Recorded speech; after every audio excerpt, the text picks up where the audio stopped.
Arthaus. So yeah, so really, to understand what's going on right now, the reason I wrote this thread recently is to kind of get people prepared for what's happening right now, as far as the next moves for global governance and basically the centralization of power.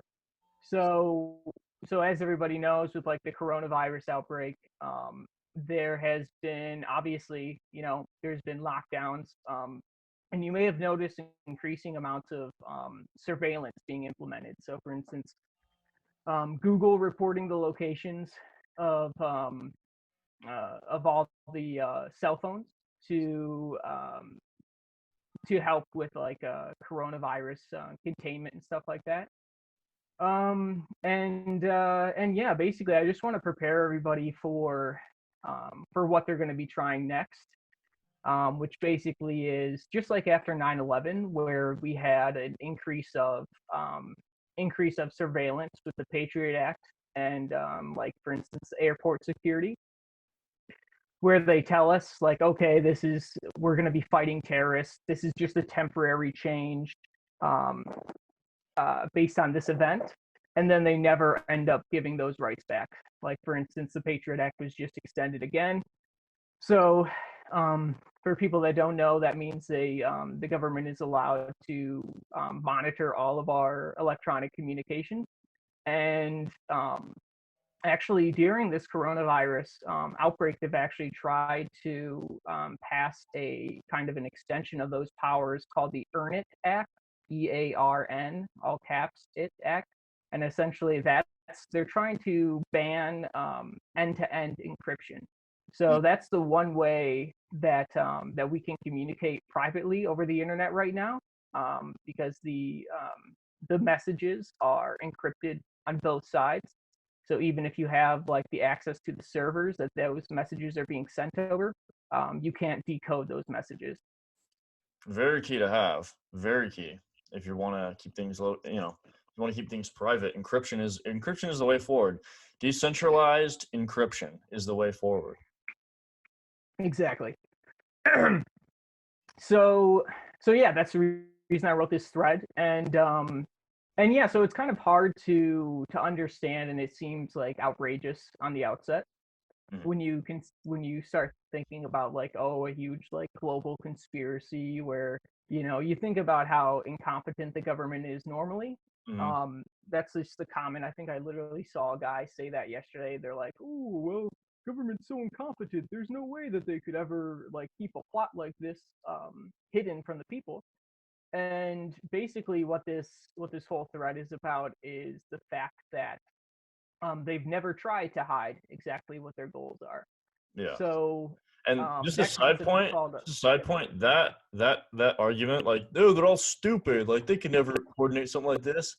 Like both of these things can be true, right? Like they can be incompetent, they can be inbred, but they can also be like trying to gain total control and whatnot.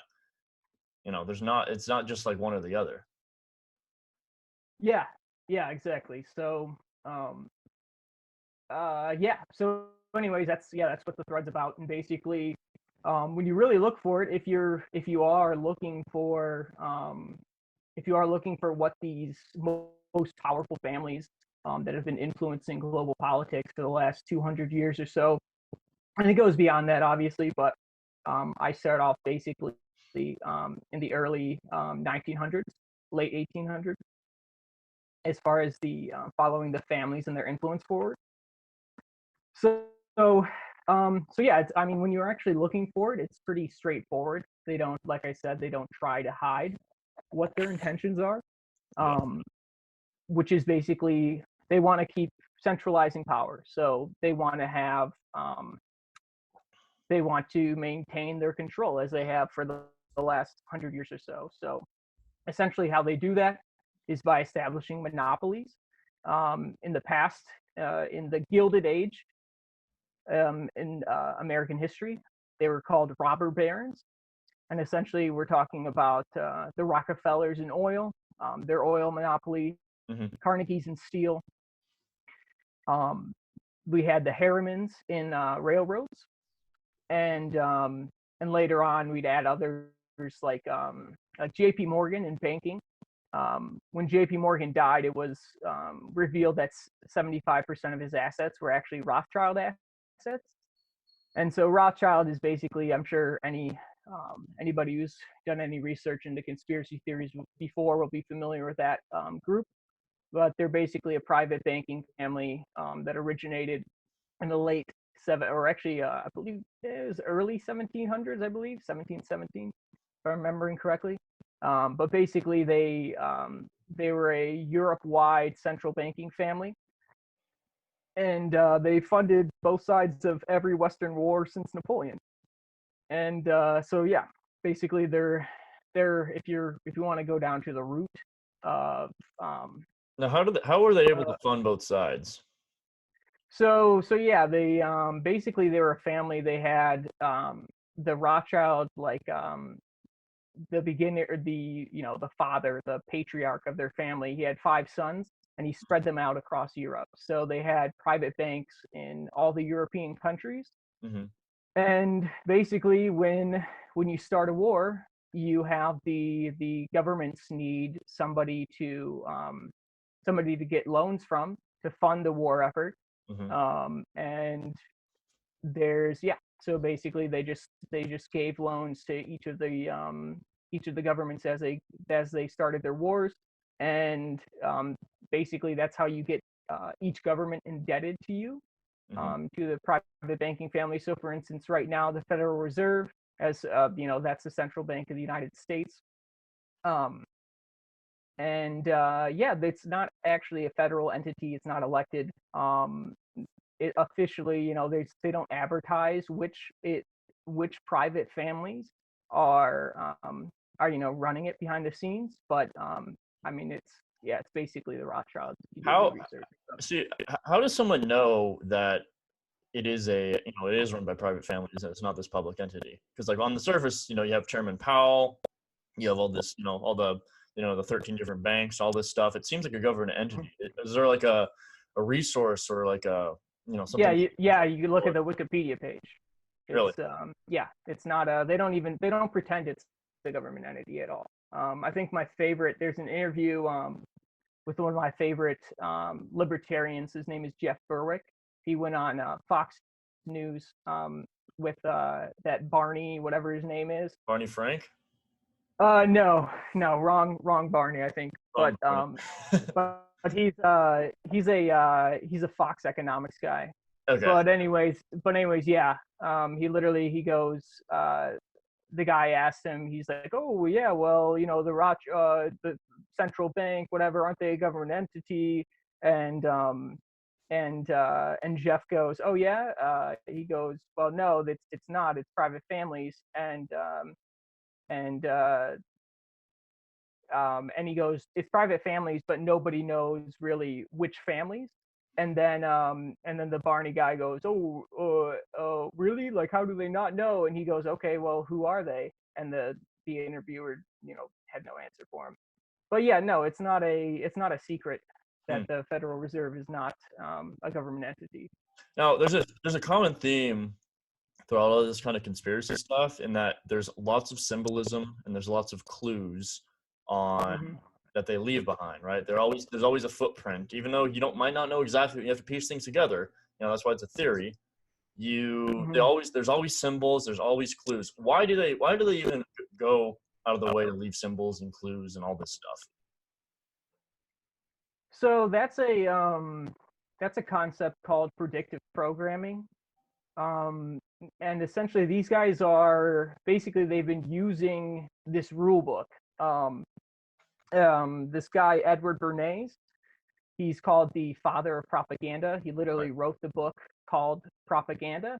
And at the time, Sigmund Freud's nephew.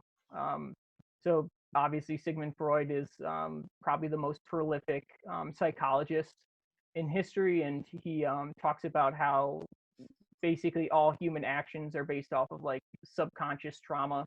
And he basically talks about the subconscious. And basically what Bernays did is he took that work and he learned how to influence people, not by talking to their conscious, but talking to their subconscious and influencing them through symbolism and getting them to, even though he was saying the exact same thing. Like, for instance, one of his most famous campaigns was getting women to smoke. And before, he was contracted by Lucky Strike. And before this time, women did not smoke. It just was socially unacceptable. But what he did was he basically rebranded cigarettes, and he called them freedom torches. And then he had at a public parade, he had a bunch of like models smoking cigarettes.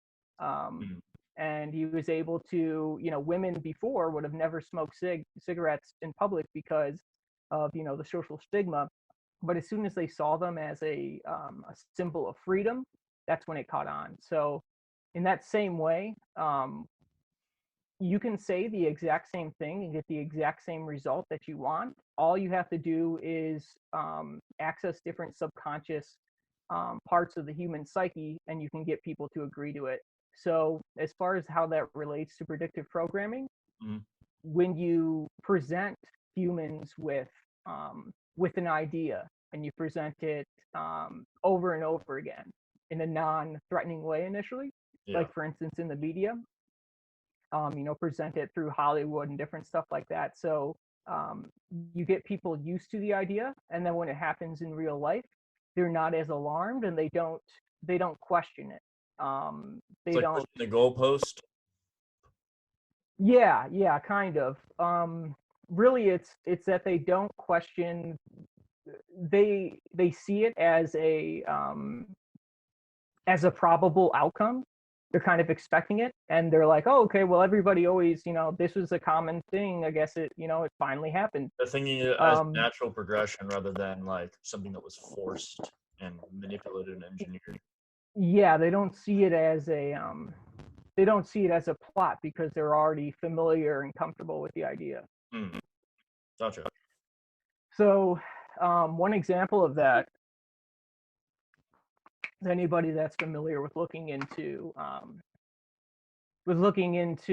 say 9/11, is when you look at media that happened just before 9/11. So for instance, Fight Club, which was in 1999. You may remember at the end, one of the big scenes was spoiler. Was in the if you haven't if you haven't seen it by now, shame on you, but spoiler. Yeah, we gave you 21 years to watch it. But anyways, in the end, one of the big surprises is two of the buildings in the background, they go down in a controlled demolition. So you see them explode and they collapse, skyscrapers behind them. And that's kind of, and they're falling the exact same way that the Twin Towers fell. So that's one example. They even they did that multiple times, which is actually going to be in the next part of this thread I'm writing. Another thing you look to then in regards to 9/11 is that they had there was this think tank called the Project for the New American Century, and this think tank was some of its members included Donald Rumsfeld, which was the Secretary of State under George Bush. They had Dick Cheney was in there. He was obviously the vice president under George Bush. So lots of old CFR men, right? Yeah, exactly. And then you had even like Jeb Bush in there, just to get the Bush family name involved. But basically, in this, they released a report called "Rebuilding America's Defenses," and in that report, they called for a new Pearl Harbor. They said in order to build up the United States into what they wanted it to be, it would be difficult to do that without a new Pearl Harbor. So basically, they just straight floated the idea, and they left a list of. They even talked about a list of countries that they wanted to overthrow and invade. And if you look at that list and you look at the countries that we've invaded since 9/11, it's identical. Are there any on that list that we have not invaded yet? We haven't taken over Iran and Venezuela yet, but those are obviously the two countries. Even right now, those are the two countries that even during the pandemic that Trump has made moves on. Like for instance, Venezuela, they're talking about like preventing illegal drugs or whatever. So they're like sending ships and stuff over there. So Yeah. we're making moves on them right now. Iran, even we're not lifting the sanctions on them, and they're getting hit extremely hard by the coronavirus. Do you think it's nuanced though, or do you think it's all propaganda? With the fact that you see the stuff that comes from the media, you see the stuff about how Venezuela's run, you see the stuff about how Iran is run. Do you think it's a double-edged sword, or do you think those countries are, they're fine as they are, and the media is twisting our public perception to hype up war for them? Yeah, I mean it's a mixture, of course. Of course, their governments aren't perfect, and they there's a lot of abuses. But then again, you have to realize that a lot of what causes the hardship in those countries is the sanctions that we have on them.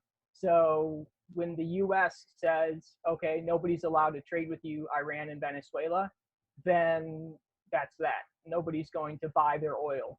Mm-hmm.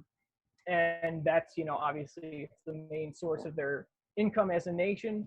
So we're causing their poverty at the end of the day. They would be fine if if the United States didn't put sanctions on them. I also think too the media, the media amplifies a desire to, like, we want we want the world to be good. We want our safety and whatnot. And when the media blasts us 24/7 about, Venezuela, this is happening in Venezuela, this is happening in Iran, blah blah blah. Look at all this hardship. Why aren't we doing anything? Blah blah blah. Then in the minds of the populace, it's like, why aren't we doing something about this horrible thing? Instead of, 100 years ago, nobody would have thought to do anything in America. It wouldn't. Okay, leave it up to their own issues. They'll figure it out. Yeah. I mean, that's kind of what America. That's what the founding fathers really wanted, was not for us to get involved in the conflicts of Europe. That was non-interventionism was a huge part of the United States originally, and yeah, unfortunately, as time went on, we lost a lot of that, a lot of those concepts. Drew, if someone came up to you and was like, I want to get red pilled. I know that never happens, but if they're like, I want to get red pilled, you have to it happens more and more every day. You'd be surprised. But more so, you're having to do it yourself. You're having to do some shock and awe yourself. If somebody if somebody came up to you and they're like, where should I go to learn about the truth of how this country is run? Where should I go to learn more about these secret societies, how our economy works, whatnot? What would you point them towards? So there's a couple of big documentaries. As far as the documentaries that I list straight off, because obviously it's a lot easier when it's presented to you in video format. Takes a lot of the guesswork out of it. Mm-hmm.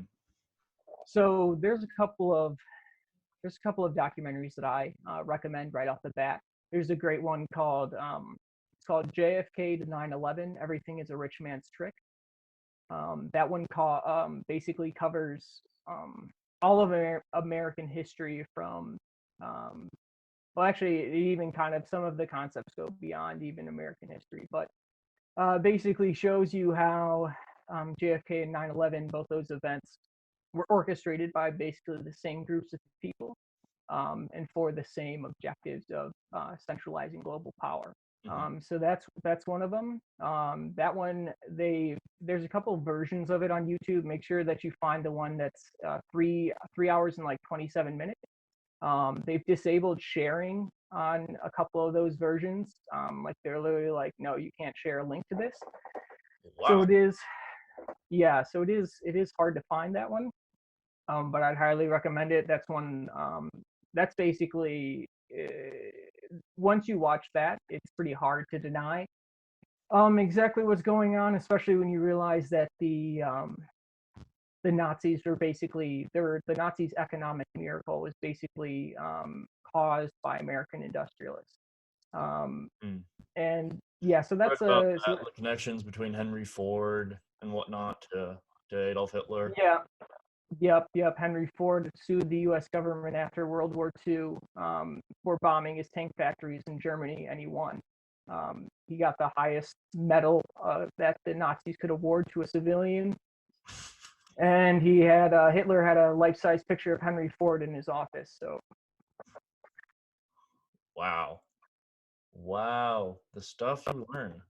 The stuff you learn. Damn. So yeah, but so documentary one, yeah. So it's JFK to yeah, 9/11. You said. JFK to 9/11, everything's a rich man's trick. That's the first documentary. The second one that I recommend is actually it just came out, and this one is it's it's great because it's literally already got like nearly 4 million views on YouTube. Mind you, YouTube obviously doesn't let it go trending, even though it's one of the biggest videos on there right now. Is Out of It's Shadows, called right? Out of Shadows. Yep. So so that one's great. That one's really breaking through boundaries. Really professionally made documentary. And it basically that one's great because it directly addresses in a very succinct way. It addresses the propaganda state in the United States because a lot of everybody's first question, of course, is if there was horrible stuff going on behind the scenes and there was an evil cabal that's influencing global politics, then we would know about it. The media would cover it. And one of the first things they address in Out of the Shadows is how our media is controlled, and then how, as a result, Hollywood is also controlled. And if And then you it want, goes into I would add to another yep, documentary if you want more insight on how the media is controlled. Cernovich is hoaxed. I was there for the premiere. It is a very, very well produced documentary. I know the directors. Is an excellent piece of work. It just focuses on the media. It doesn't really get into the whole Rockefeller New World Order stuff at all. But if you just want to know like how corrupt our media has gotten, host, 100%. yeah, no, 100, yeah. Senator Rich obviously does great work. So that's it's a great one. But yeah, Out of the Shadows, and especially the best part about that Mm-hmm. is that it also gets into elite human trafficking. And basically, once you see the once you understand exactly what's going on behind, because Epstein was a big crack in the psyche of mainstream America. For the first time, we were able to see a an elite pedophile that has friends with Bill Gates and Bill Clinton and and even royalty, British royalty. Mm-hmm. For the first time, the public saw that, and then when he was murdered in jail, and then the media covered it up, people really got to see the reality of how these elites are protected and exactly how despicable their activities are. So, Out of the Shadows does a good job of addressing that, and I highly recommend it for that reason. I don't know if it's weird or not, but this says Epstein didn't kill himself. What's that? It's this little sticker I got. It says Epstein didn't kill himself, Oh shit, but it's all mirrored, so it just looks like gibberish. But that's amazing. that's what it's. That's amazing. Yeah. That's that. So yeah, man, I would say I would agree. Documentaries are the best because you can learn a lot in 2 hours, whereas a book you need multiple days to fully get through it. You know, Mm-hmm. and with how short our attention spans are these days, just getting through the documentary and make it, you'll learn a lot more in a shorter amount of time. Yeah. You also have a book yourself, right? Yeah. So I finished this. It's 211 pages. It's called Woke. And essentially the goal with this book was it's kind of more of a guide. I include a list of sources of videos where a lot of this info is covered. So it's like an extended version of my threads, and essentially it's all the information that's in my threads is in this book.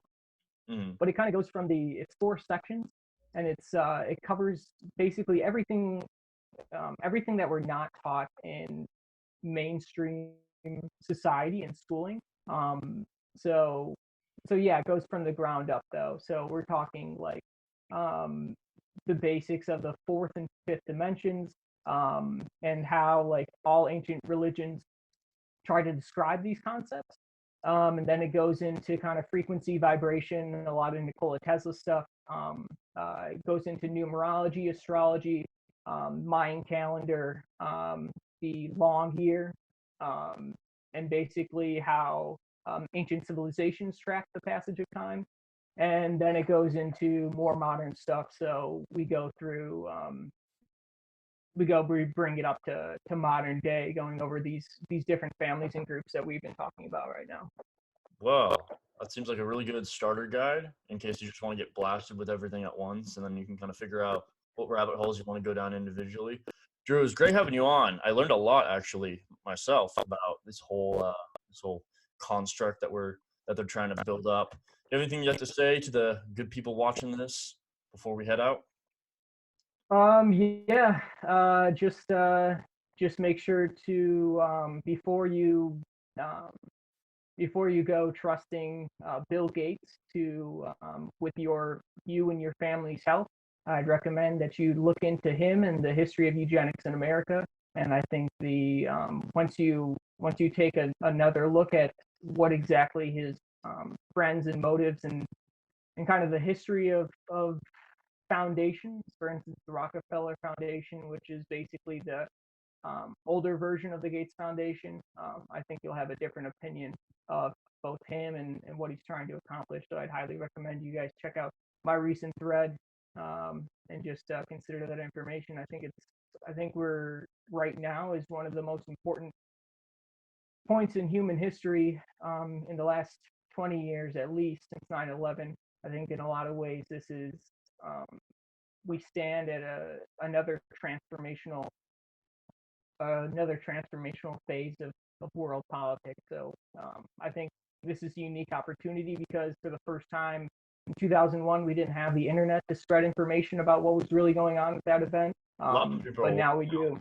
A lot more people are woke now. Even normies are like, Epstein didn't kill himself. That's like a normie meme.